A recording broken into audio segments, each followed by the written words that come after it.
اس دنیا کے اندر اللہ اور اس کے پیارے محبوب صلی اللہ علیہ وآلہ وسلم سے بڑھ کر اپنے بندوں کے ساتھ اور انسانوں کے ساتھ کوئی بھی محبت نہیں کرتا۔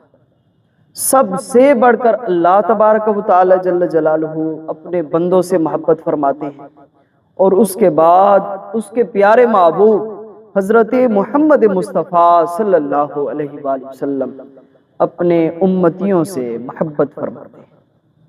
اس کی میں چند مثالیں آپ کو عرض کر دیتا ہوں۔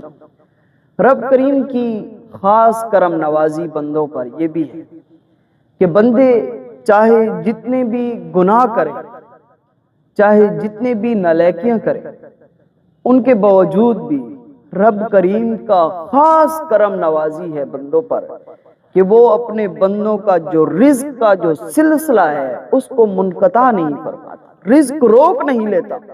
اس طرح نہیں ہے کہ انسان گناہ کرے اور دوسری جانب جو ہے وہ رب العالمین کی ذات مقدسہ جو ہے وہ رزق کو روک لے، اس طرح نہیں۔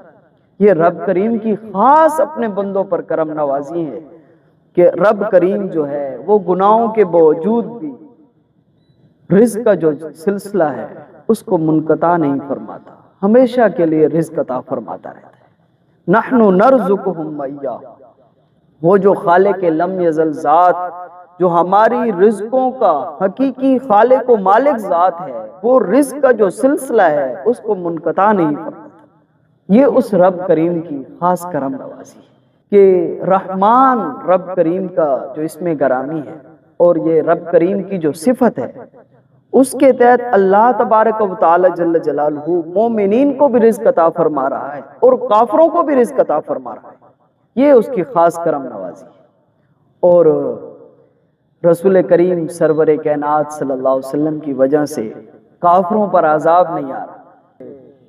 آپ نے یہ باتیں سنی ہوگی اور مختلف کتب کے اندر یہ موجود ہے کہ رسول اقدس سرور کائنات صلی اللہ علیہ وسلم سے ماقبل مختلف تشریف لائی ہیں، مختلف انبیاء علیہ السلام کی امتیں آتی رہی، اگر وہ کوئی گناہ کرتی تو اللہ تبارک و تعالی جل جلالہ کا عذاب ان پر آ جاتا، وہ نیست و نبود ہو جاتی، وہ اس دنیا سے ختم ہو جاتی۔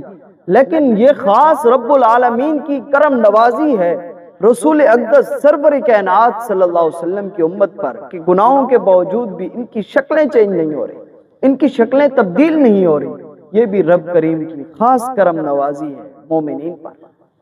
اور میرے دوستو، رسول کریم سرور کائنات صلی اللہ علیہ وسلم سے ماقبل مختلف امتیں جو تھیں وہ تباہ و برباد ہو گئی، لیکن اس جانب دیکھا جائے کہ کفار اور مشرکین نے رسول اقدس سرور کائنات صلی اللہ علیہ وسلم کی بارگاہ میں عرض کی، کہا کہ اے رسول اقدس سرور کائنات صلی اللہ علیہ وسلم، آپ کا رب حق پر ہے۔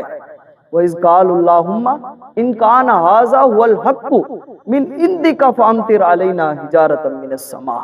اللہ، انہوں نے کہا کہ اے رسول کریم صلی اللہ علیہ وآلہ وسلم، اگر آپ کا رب کریم حق پر ہے اور قرآن حق پر ہے اور تم حق پر ہو تو پھر رب کریم سے فرمائیے کہ ہم پر پتھروں کی بارشیں فرما دے، ہمیں نیست و نابود فرما دے۔ لیکن قربان جائیں، دوسری جانب رب کریم کا یہ حکم آتا ہے کہ اے لوگو، میں تمہیں کیسے نیست و نابود کر دوں؟ تمہارے درمیان میرے محبوب صلی اللہ علیہ وسلم تشریف فرما ہے اور میں اپنے محبوب کے ہوتے ہوئے تم پر عذاب دے دوں؟ فرمایا یہ میری شان نہیں ہے۔ وَمَا كَانَ اللَّهُ لِيُعَذِّبَهُمْ وَأَنْتَ فِيهِمْ، فرمایا میں تمہیں کیسے عذاب دوں کہ تمہارے درمیان میرے محبوب صلی اللہ علیہ وسلم تشریف فرمائے اور تمہیں عذاب دے دوں؟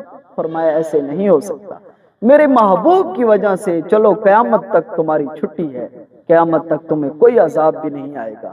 یہ خاص کرم نوازی جو ہے یہ اپنے محبوب صلی اللہ علیہ وسلم کی وجہ سے۔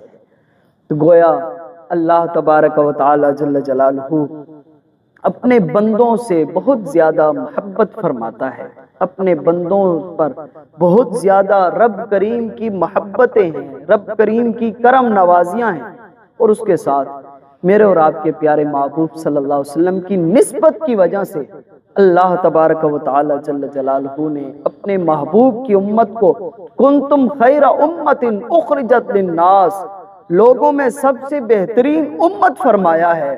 ہمارے اندر کوئی ایسے کمال کے عمل تو موجود نہیں ہے، فقط اپنے محبوب کے صدقے ہمیں تمام امتیوں سے خیر والی اور برکت والی اور خیر الامم کا لقب عطا فرمایا۔